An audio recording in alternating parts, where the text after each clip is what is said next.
Prešovský región žiaľ v mnohých parametroch je z tých chudobnejších a vzdialenejších.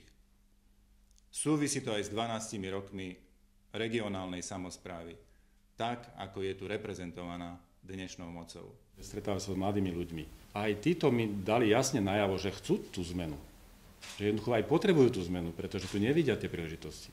Samozrejme vidia aj tie pomery vo vlastných rodinách. Skoro každý jeden mi povedal, že buď rodičia alebo niekto z ich blízkych je kdesi mimo región.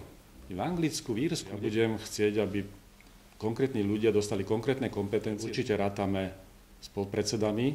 Jeden z nich je terajší poslanec a je kandidát na poslanca Edo Vokal. A zmena je dôležitá. Zmena je šanca.